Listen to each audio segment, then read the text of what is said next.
ก็พระองค์ท่านก็ได้ประทับอยู่ได้ทำหน้าที่ของ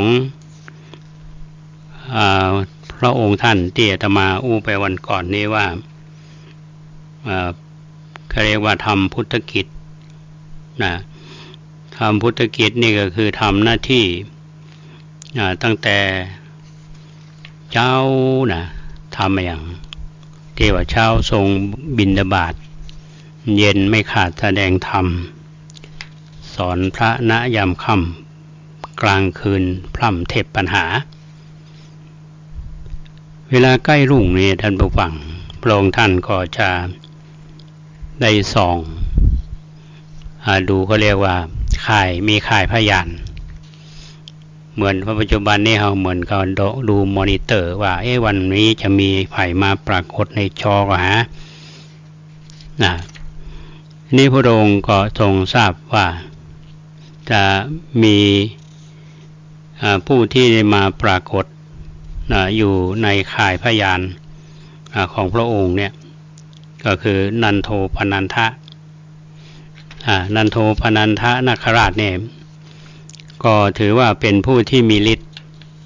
นะครับการมีฤทธิ์นี่บางทีมันก็ลืมตัวเนาะนะครับ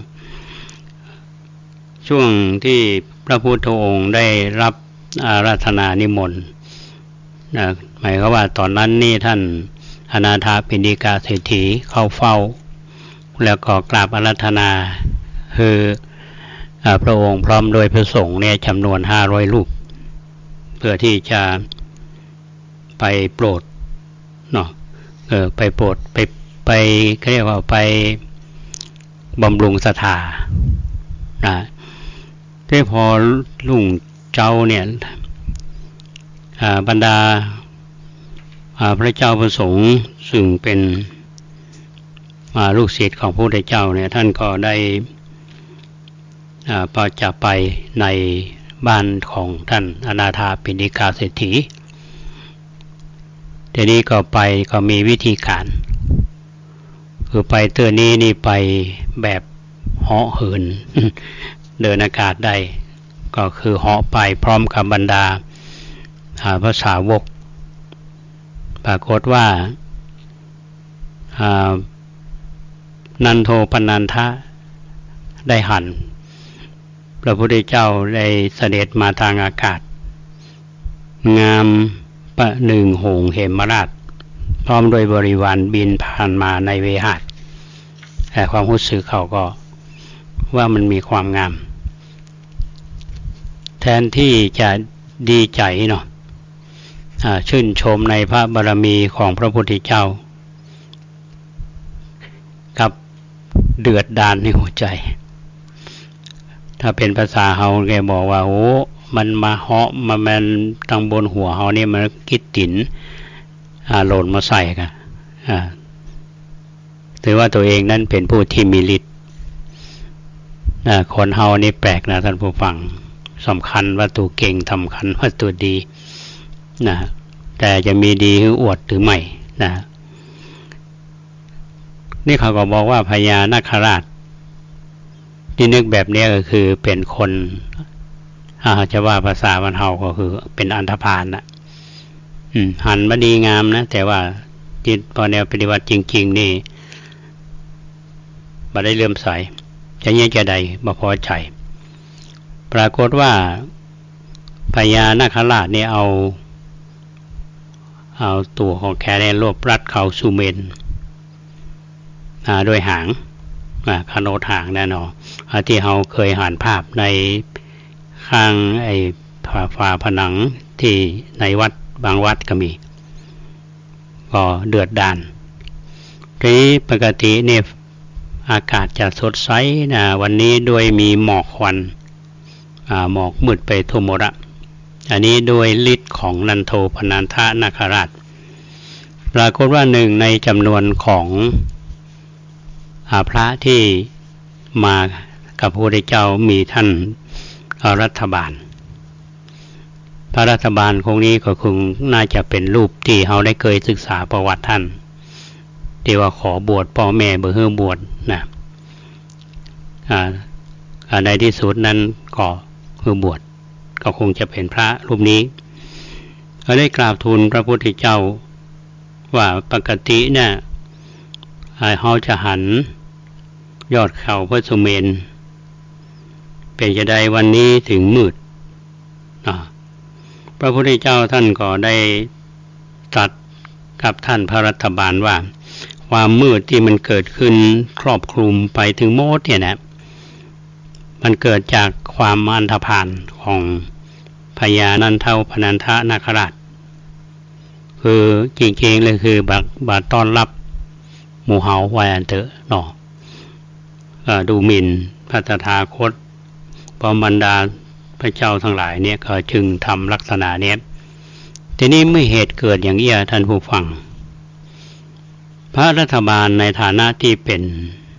ป็นสาวกกราบทูลขอโอกาสที่จะเข้าไปปราบพญานาคราช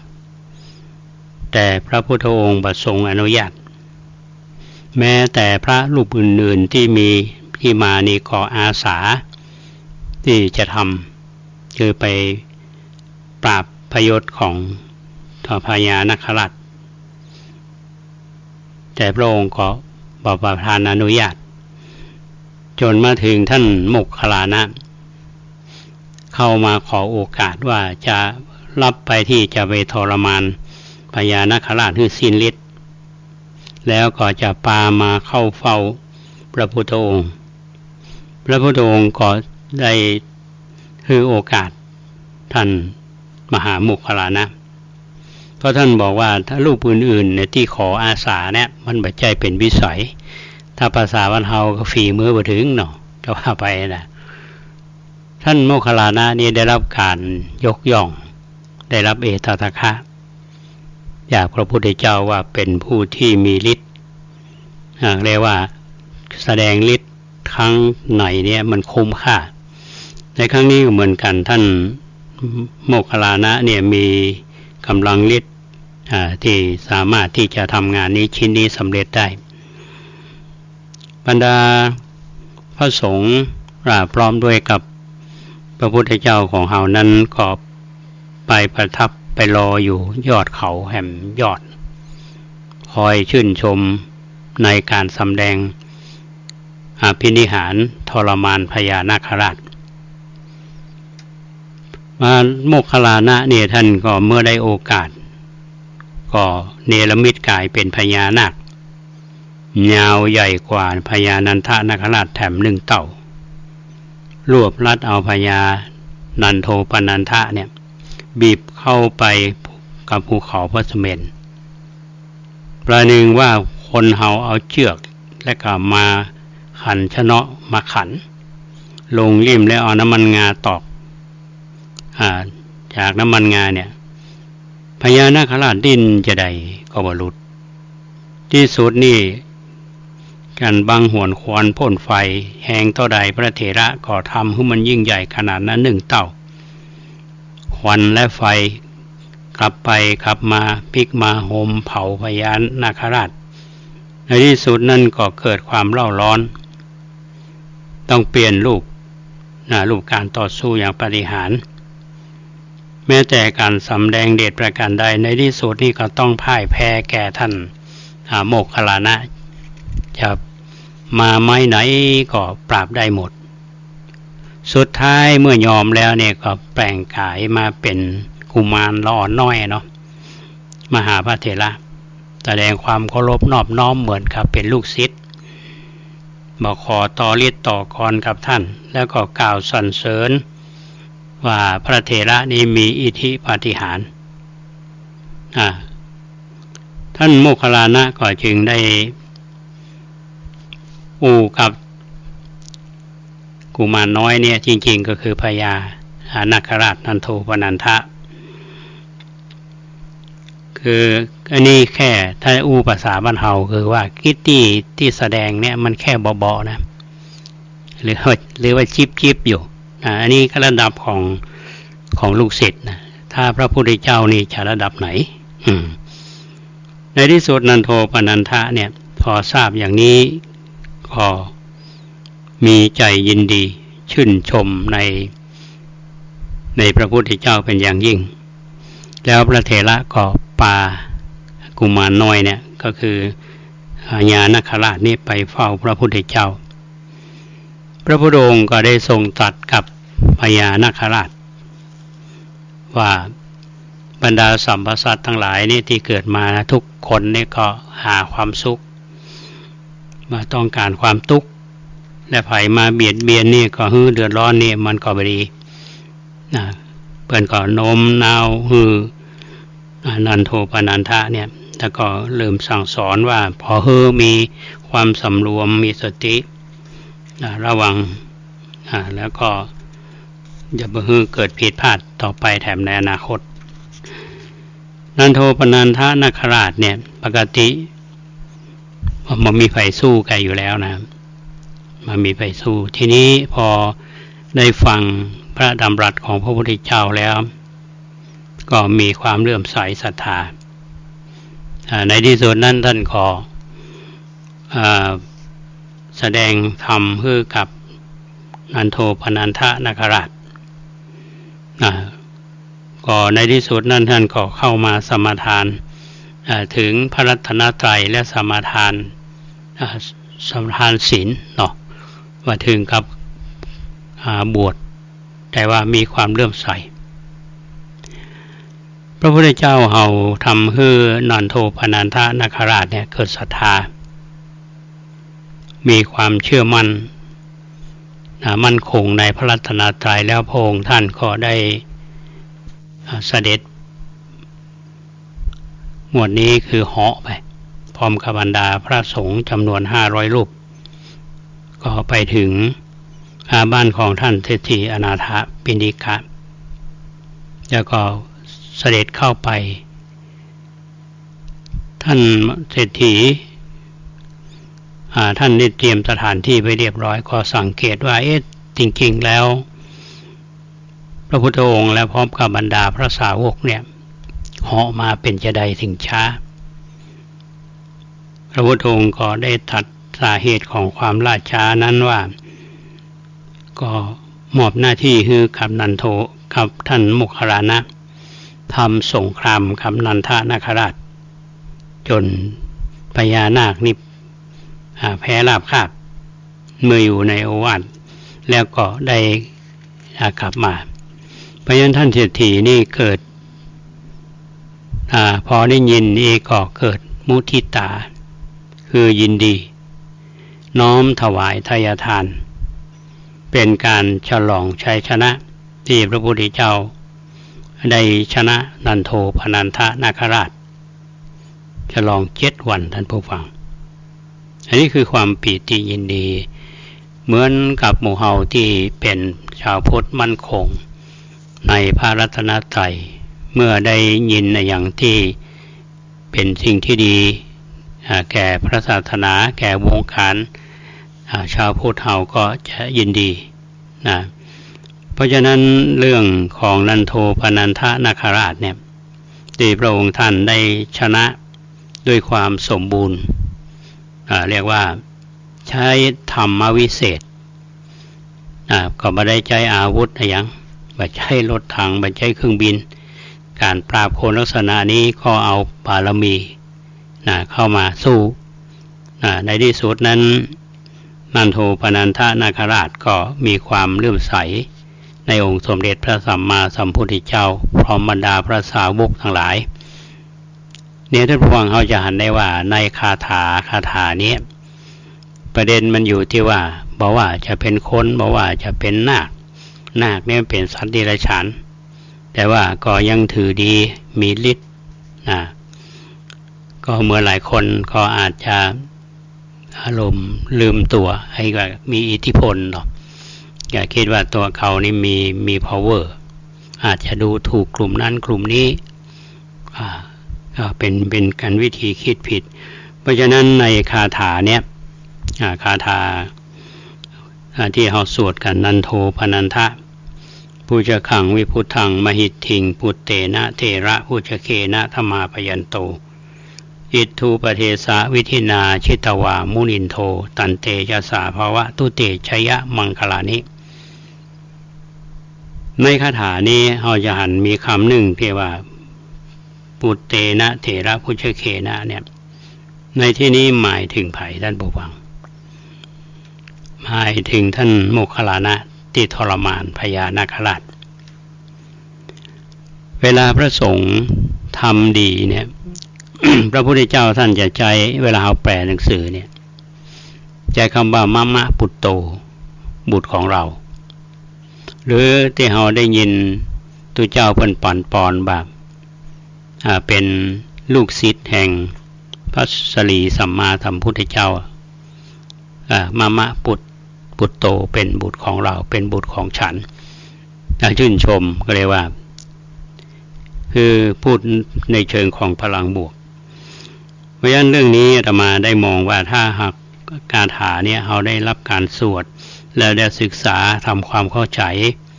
ในเนื้อหาของคาถาเนี่ยมันจะทำเมื่อเราเข้าใจว่าพระองค์ท่านนั้นได้รับชัยชนะได้ต่อสู้กับนันโทปนันทนาคราชคนอื่นก็อาสาที่จะมาช่วยแต่เปิ้นใจคนที่เหมาะกับงานท่านพระมหาโมคคัลลานะเนี่ยได้รับหน้าที่ก็เรียกท่านว่าเป็นพุทธบุตรก็คือบุตรของพระพุทธเจ้าหรือมะมะบุตโตบุตรของเราเนี่ยมาทำหน้าที่แล้วก็ทรมานพญานาคในที่สุดนั้นก็ได้พบแห่งสัจธรรมในเลื่อมใสในองค์สมเด็จพระสัมมาสัมพุทธเจ้าและพระเจ้าพระสงฆ์อันนี้ก็เป็นกำลังสำคัญของชาวพุทธเราเป็นเรื่องที่น่ายินดีอันนี้ก็ฝากท่านผู้ฟังได้น้อมนำไปพิจารณามีความคิดความเห็นประการใดต่อเรื่องนี้ก็โทรมาอู้จากันพ่องช่วงนี้ก็คงจะพักสักกรรมพักฉันน้ำอุ่นๆเนาะเดี๋ยวปิกมาป่ากัน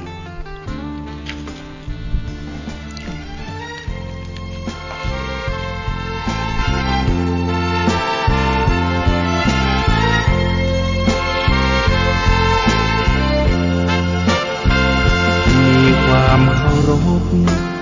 ในพระพุทธเจ้ามีความเคารพนอบน้อมในพระธรรมมีความเคารพพระอริยสงฆ์น้อมนำมั่นคงเลิศล้ำพระนิพพานเป็นอารมณ์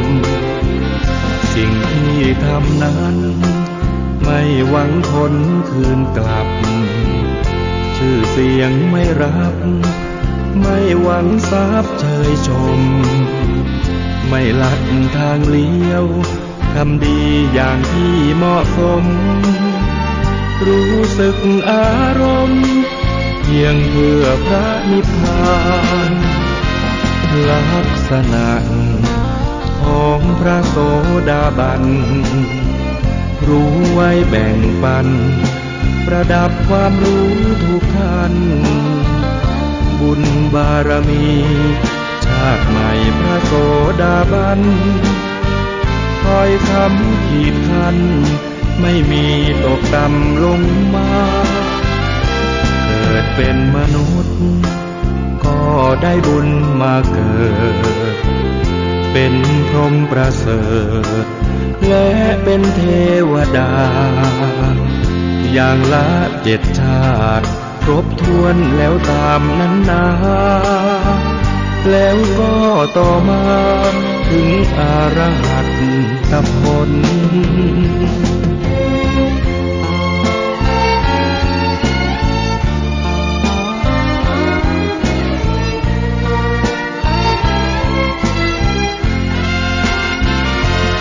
ลักษณะของพระโสดาบันรู้ไว้แบ่งปันประดับความรู้ทุกท่านบุญบารมีชาติใหม่พระโสดาบันคอยคำขีดคันไม่มีตกต่ำลงมาเกิดเป็นมนุษย์ก็ได้บุญมาเกิด เป็นพรหมประเสริฐและเป็นเทวดาอย่างละ7 ชาติครบถ้วนแล้วตามนั้นนาแล้วก็ต่อมาถึงอรหัตผล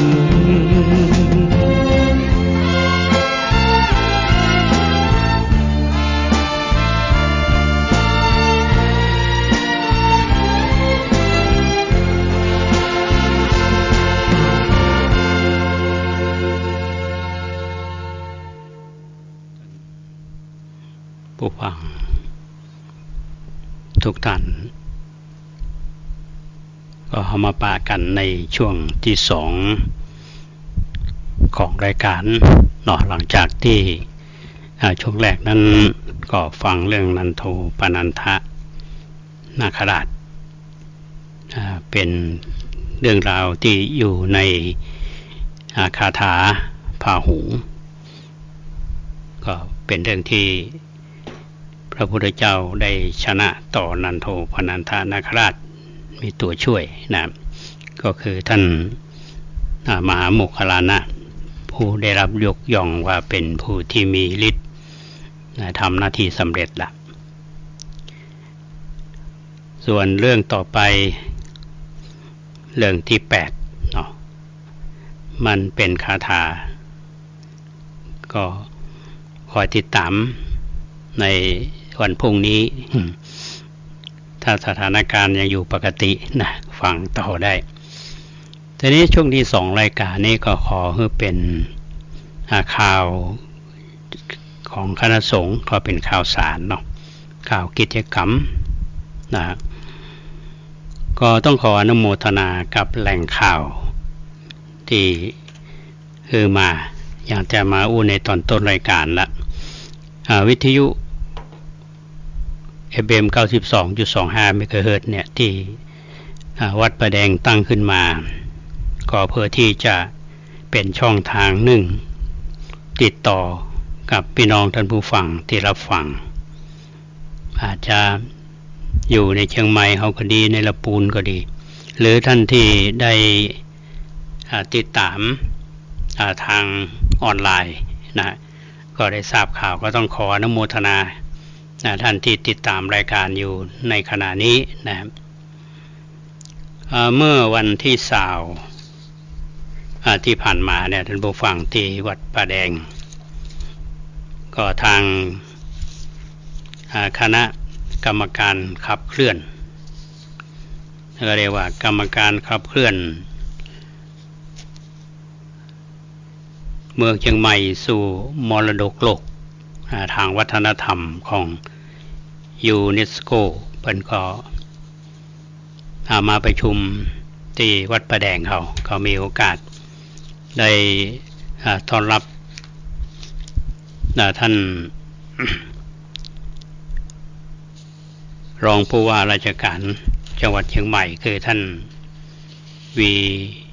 อีรพงษ์ฤทธิ์หลอดนะฮะรองผู้ว่าราชการจังหวัดแล้วก็มีคณะกรรมการหลายท่านจากหน่วยงานว่าเป็นสำนักงานพระพุทธศาสนาจังหวัดเชียงใหม่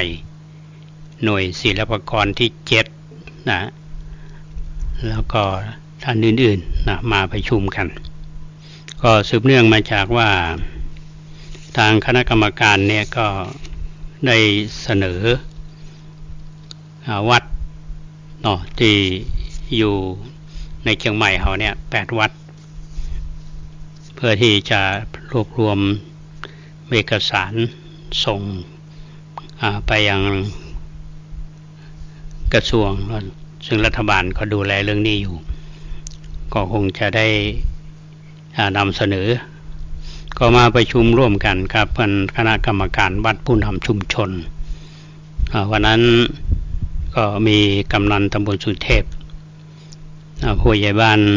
หมู่ที่14แล้วก็ผู้ใหญ่บ้านดอยปุยเนาะเป็นมาประชุมแล้วคณะกรรมการวัดเฮาก่อนที่ประชุมเพิ่นคือมีมติส่งอาคารหรือสถานที่ใดที่หนึ่ง เพื่อที่จะกำหนดเป็นเขตแหล่งวัฒนธรรมในที่สุดนั้นเป็นก็ตกลงเอาวิหารที่บนวัดเท่านี้นะฮะซึ่งเป็นสถาปัตยกรรมแบบล้านนาก่อนหน้านั้นทางคณะสถาปัตยกรรมศาสตร์คณะวิศวกรรมศาสตร์ก็ได้ร่วมกันทำโครงการในการออกแบบในการใช้พื้นที่และการออกแบบศูนย์การเรียนรู้และพิพิธภัณฑ์ที่โลกราชก็เป็นข้อมูลเนี่ยหนึ่งที่จะต้องนำเสนอประกอบไปตัวนะครับส่วนวัดอื่นๆนั้นเปิ้นก็ไปมาเรียบร้อยวัดประแดงเป็นวัดสุดท้ายก็มีโยมหลายท่านที่ถามอาตมาว่าการที่จะให้เป็นเขตที่มรดกโลกเนี่ยมันจะมีข้อดีข้อเสียจะได้อาตมามองแล้วนี่อาจจะหมายว่าดีเนาะอย่างวัดประแดงเขาเนี่ยนะฮะจริงๆแล้วเป็นวัดสำคัญทางประวัติศาสตร์เชื่อมโยงกับวัดสวนดอกนี่ก็ถ้าเราไปศึกษาดูเรื่องพระพุทธศาสนาที่เผยแผ่มาสู่ล้านนาไทยจากสุโขทัยมาล้านนาเนี่ยในสมัยของพระเจ้ากือนาที่อาราธนาอัญเชิญพระบรมสารีริกธาตุแล้วก็มีพระจากสุโขทัยซึ่งมีความรู้ในธรรมพระวินัยมาเผยแผ่พุทธศาสนานำพระบรมสารีริกธาตุมาบรรจุสร้างเป็นเจดีย์ที่วัดสวนดอกและองค์หนึ่งขอเอาไว้บรรจุที่บนพระธาตุโดยสุเทพทุกวันนี้เพราะฉะนั้นวัดสวนดอกกับวัดพระธาตุเจ้าโดยสุเทพก็เช่นเดียวกันทางคณะกรรมการเพื่อนก็เสนอขึ้นไปแม้ว่าตำบลสุเทพเขานี้มี3วัดมีวัดป่าแดงวัดพระธาตุโดยสุเทพวัดสวนดอกการถ้าเชียงใหม่เขาได้รับการพิจารณาถ้าในช่วงปี 2568เนี่ยอาจจะได้เป็นมรดกโลกก็เป็นสิ่งที่เราปรารถนากันอยู่นะเหมือนกับที่ท่านได้ฟังทางข่าวสารเนี่ยที่อุทยานสีเทพที่เพชรบูรณ์มันก็ได้รับอันนี้ได้รับปีนี้ก็อาตมาภาพต้องขออนุโมทนากับทางจังหวัดเชียงใหม่ที่สำคัญกับวัดประแดงวัดน้อยๆแต่มีความสำคัญทางประวัติศาสตร์ก็ทำให้หมู่เฮามีกำลังใจและชุมชนเฮาก็จะได้รู้ความสำคัญว่าวัดประแดงเฮาเนี่ยเป็นวัดที่สำคัญวัดหนึ่งอาตมาเคยในรายการเนี่ยว่าวัดประแดงนี้เป็นวัดประจำราชการของพระเจ้าติโลกราชเพราะฉะนั้นอาตมาภาพจึงมีความตั้งใจที่จะสร้างศูนย์การเรียนรู้และพิพิธภัณฑ์ติโลกราชขึ้นเพื่อที่จะเชื่อมโยงกับเรื่องราวในอดีตถ้าหากว่าเรื่องที่เราเสนอไปเนี่ยมันเชียงใหม่เราได้เป็นมรดกโลกมันก็จะเป็นช่วยเสริมอย่างดีๆมันก็จะเกิดขึ้นในชุมชนของเรานะอันนี้ผู้ที่มาเข้าร่วมประชุมเนี่ยก็มีผู้นำชุมชนเนาะก็เป็นสิ่งที่ดีอาตมาว่าอันนี้เป็นเรื่องก็คงจะได้จากกันต่อไปและประชาสัมพันธ์ให้ท่านทั้งหลายได้รับทราบเรื่องแหล่งมรดกทางวัฒนธรรมที่จะส่งไปยูเนสโกได้พิจารณาอันนั้นเป็นวันที่20ที่ผ่านมาวันที่22มีกิจกรรมหลายกิจกรรมที่วัดศรีโสดาเนี่ยในช่วงเวลา 10 โมงของวันที่22นี้ทางสำนักงานพระพุทธศาสนาแห่งชาติมันก็นำสัญญาบัตรพัดยศ มาน้อมถวายพระเดชพระคุณท่านเจ้าคุณพระธรรมวชิรโกศลที่ปรึกษาเจ้าคณะภาค7เจ้าวาดวัดศรีโสดาพระองค์ท่านพระคุณท่านนั้นมีอายุ87 ปีถ้าท่านพระอาจารย์มาจำมาผิดก็ดังที่ทราบว่าเป็นพระเถระผู้ใหญ่ปกติท่านถ้าสุขภาพท่านแข็งแรงท่านก็จะต้องไปรับพัดในพระบรมมหาราชวังแต่ว่าท่านขอไว้ยันทางพุทธศาสนาก็นำมาถวายท่ามกลางความดีใจของลูกศิษย์ลูกหาพี่น้องชาวเขาจากบนดอยปีนี้ก็มานักอยู่อันนี้เหตุการณ์ในช่วงของก่อนเพลเนาะช่วงบ่ายก็มีกิจกรรมวันกตัญญูซึ่งหลวงพ่อก็ได้เป็นประธานก็ได้อาราธนาพระสงฆ์มาทักษิณานุปทานแล้วมอบทุนการศึกษาคือกับบรรดาพระภิกษุสงฆ์สมณเณรก็งานนี้เรียกว่าทักษิณานุปทานอุทิศเพื่อน้อมถวายครูบาเจ้าศรีวิชัยในฐานะที่ครูบาเป็นปฐมเจ้าวาดก็คือเป็นตุหลวงรูปแรกถ้าเราศึกษาดูประวัติของท่านครูบาแล้วนี่วัดศรีโสดาก็เป็นที่ตั้งแห่งกองบำรุงเป็นเสบียงทำอาหารบริเวณนะมีโลห้อยแก้วเนี่ยเป็นทำอาหารส่งผู้ที่ทำถนนขึ้นดอยสุเทพพยัญชนะคำว่าศรีโสดานี่มันจึงมีขึ้นมาวันนี้ก็วัดสำคัญเกี่ยวกับครูบาเจ้าศรีวิชัยวันกตัญญูพี่น้องชนเผ่าที่อยู่บนดอยก็มาร่วมทำบุญกันละอ่อนน้อยๆก็มาหันแล้วประทับใจท่านผู้ฟังเหตุการณ์งานก็เรียบร้อยดีทีนี้ตอนเมื่อแรงประมาณทุ่มหนึ่งก็มีกิจกรรมโครงการธรรมสัญจร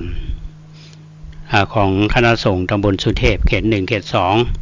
2เป็นกิจกรรมครั้งที่5ซึ่งในปีนี้ปีงบประมาณ2566ทางเทศบาลตำบลสุเทพโดยท่านพระศิลป์อัครเดชธนาโชติก็หันความสำคัญกับเรื่องนี้คือโครงการธรรมสัญจรรูปแบบของกิจกรรมที่เราจัดกันแต่ละครั้งมาถึง5ครั้งเนี่ยเน้นความมีส่วนร่วมเอาจะให้เราอ่อนได้มีโอกาสเข้ามามีส่วนร่วมก็คือสวดสรบัญญัติแล้วก็มอบทุนการศึกษาก็คือเขาแล้วก็มีกิจกรรมฟังเทศน์เมื่อคืนที่ผ่านมานั้นพระเดชพระคุณท่านเจ้าคุณพระราชรัชมุนีรองเจ้าคณะจังหวัดเชียงใหม่ฝ่ายศาสนศึกษาเจ้าวาดวัดสวนดอกพระอารามหลวงพระคุณท่านเป็นประเรียน9ประโยคพระเดชพระคุณท่านเจ้าคุณพระเทพมังคลาจารย์เจ้าคณะจังหวัดเชียงใหม่ท่านก็ได้มอบหมายให้ท่านได้ทำหน้าที่ดูแลเกี่ยวกับงานการศึกษาไม่ว่าจะเป็นงานการศึกษาด้านบาลีก็ดีนักธรรมก็ดีหรือด้านอื่นๆเหมาะสมนะเมื่อคืนนี้ท่านได้เมตตามาแสดงพระธรรมเทศนาเรื่องขันติคถาว่าด้วยความอดทนเพิ่นบอกว่าคนเฮาที่อยู่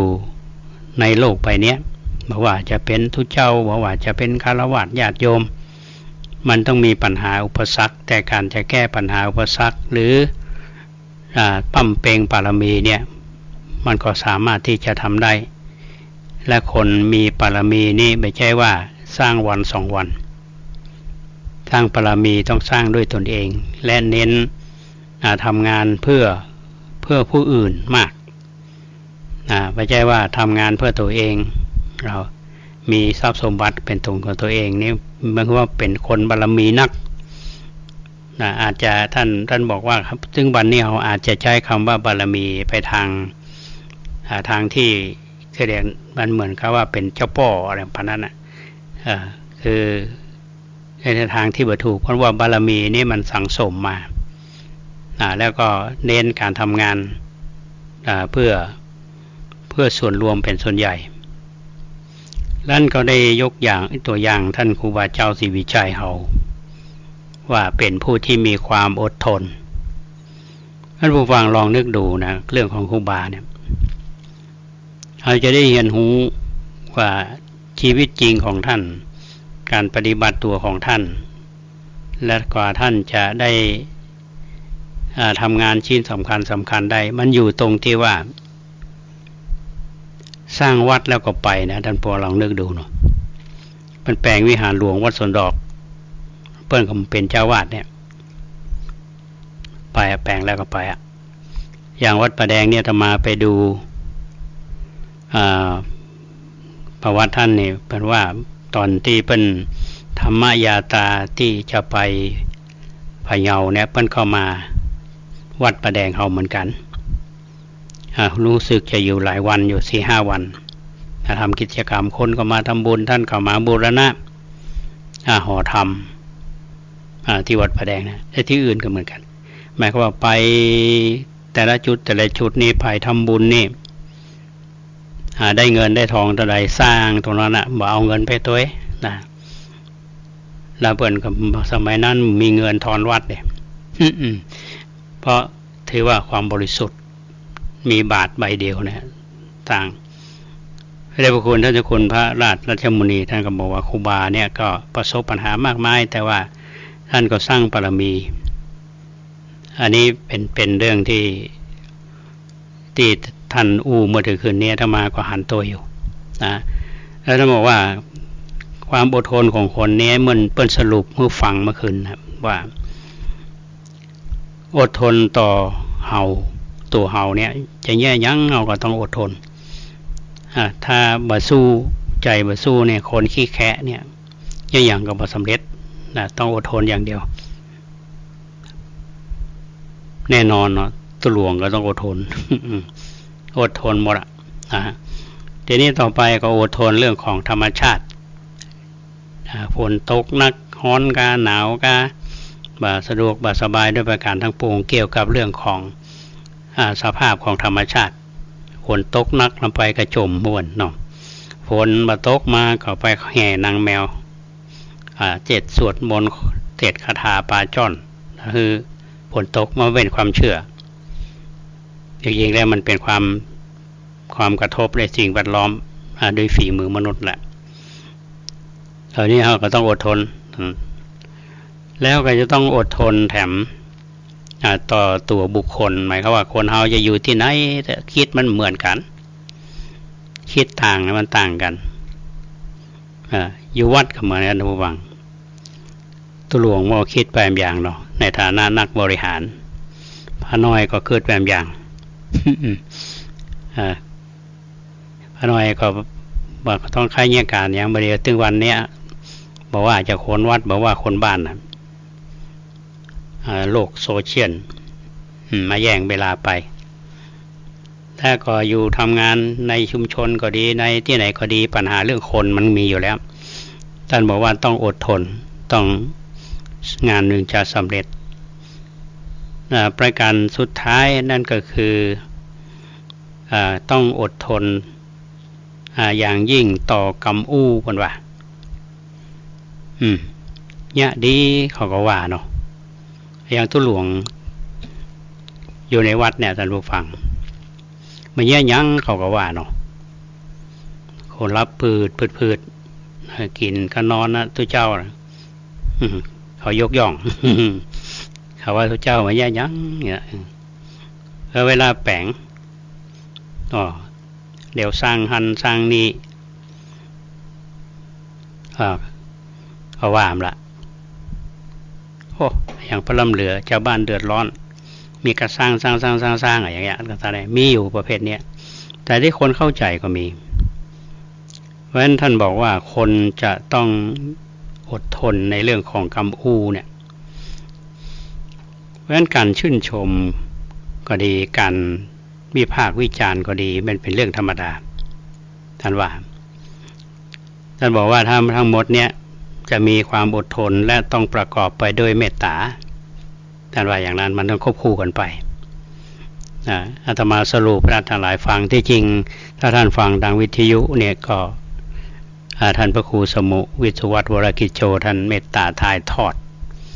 เสียงให้ท่านผู้ฟังไปละ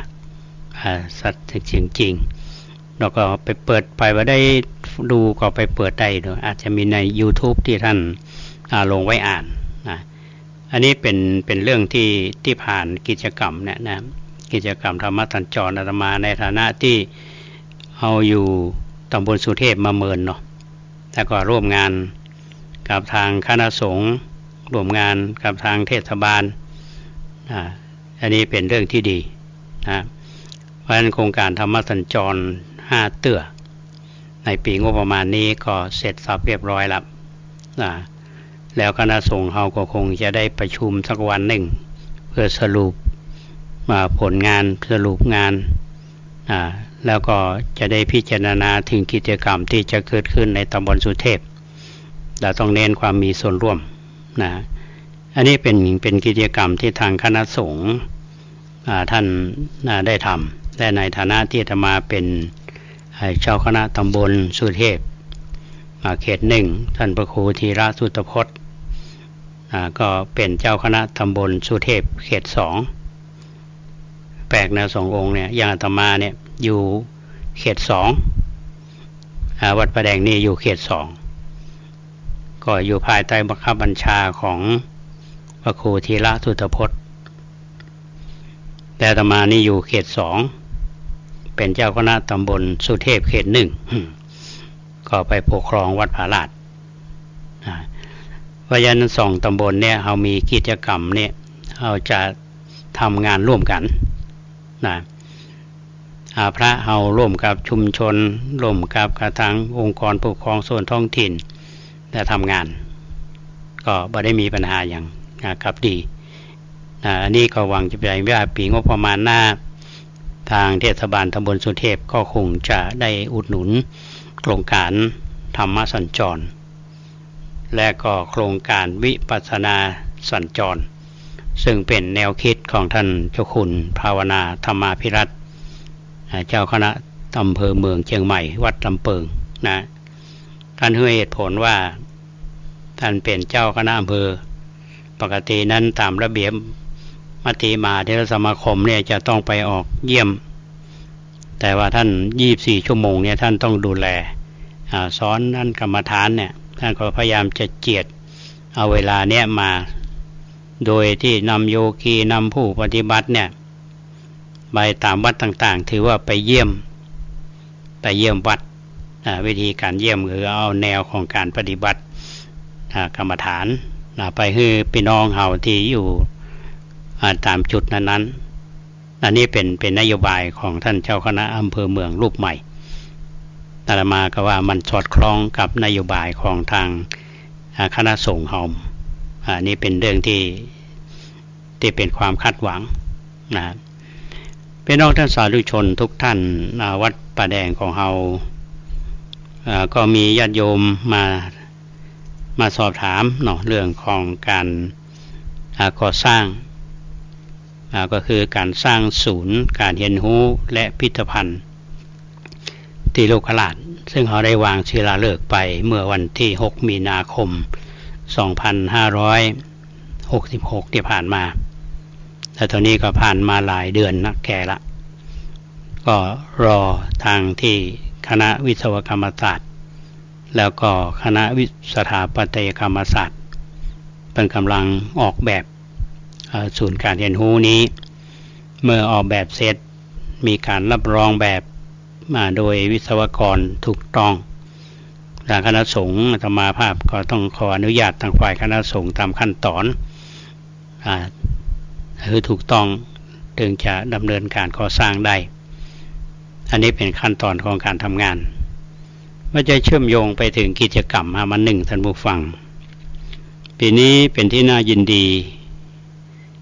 ที่ทางคณะ วิศวกรรมศาสตร์มหาวิทยาลัยเชียงใหม่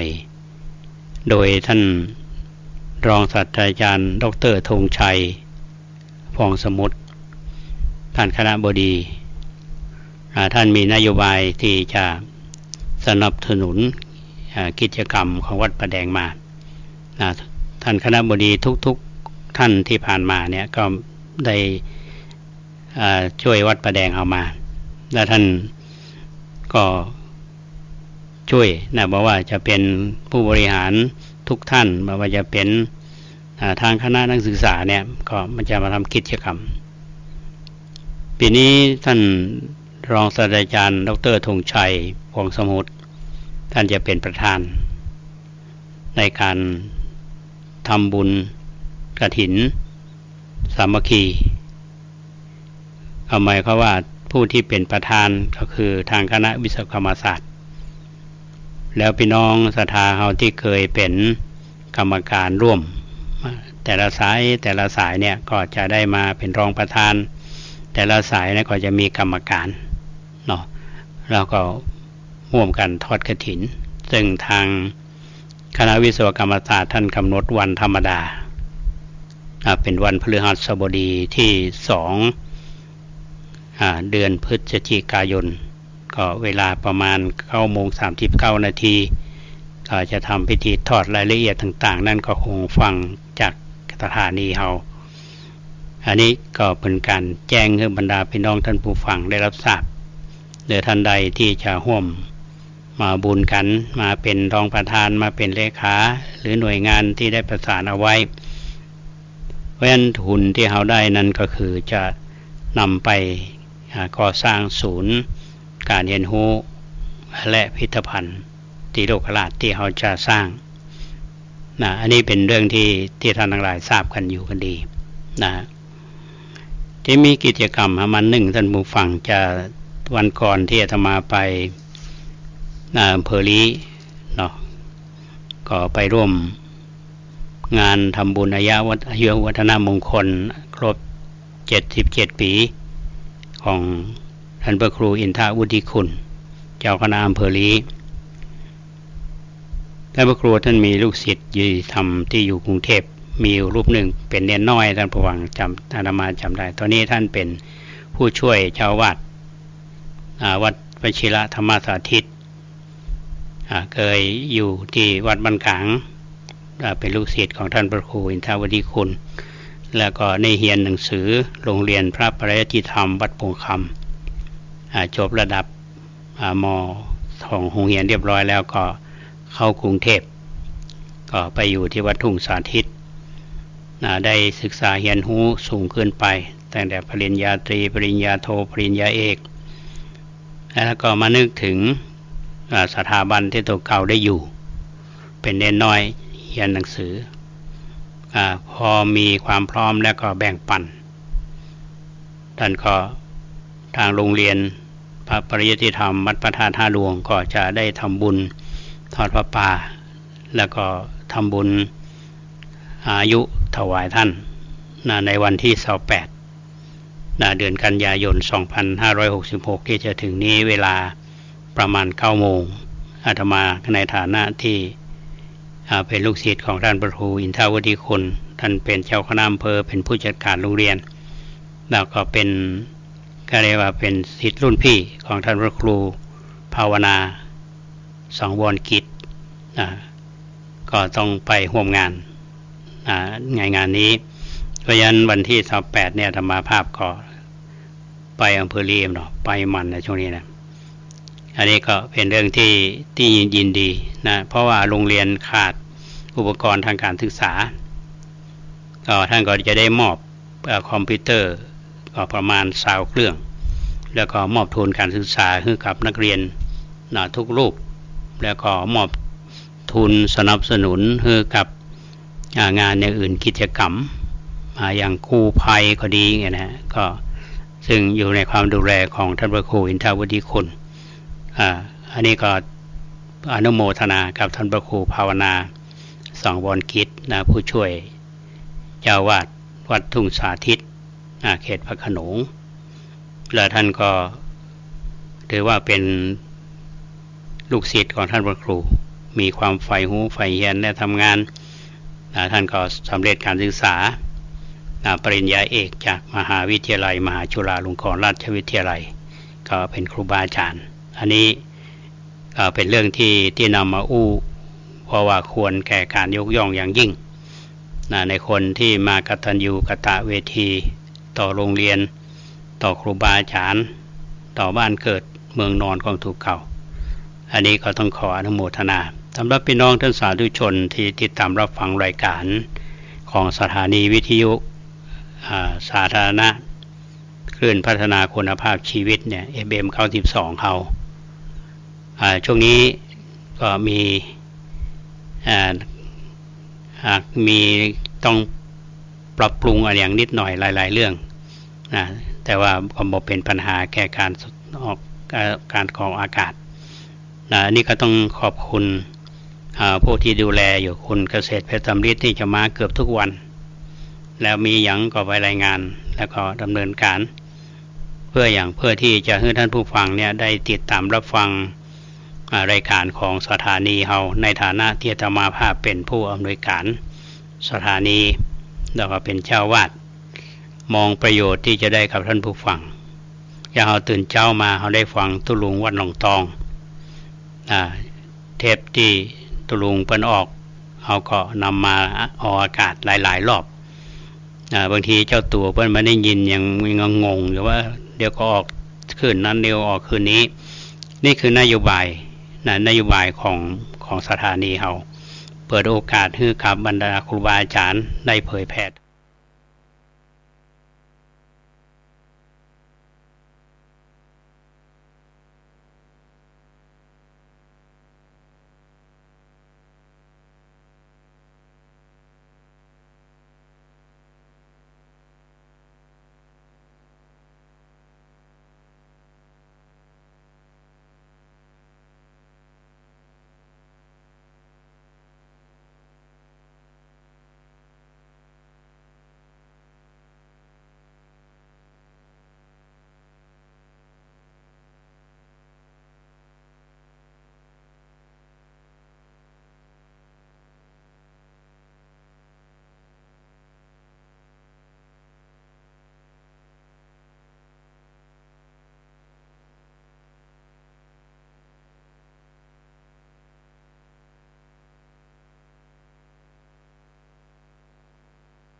ศรัทธาพึ่งพารักใคร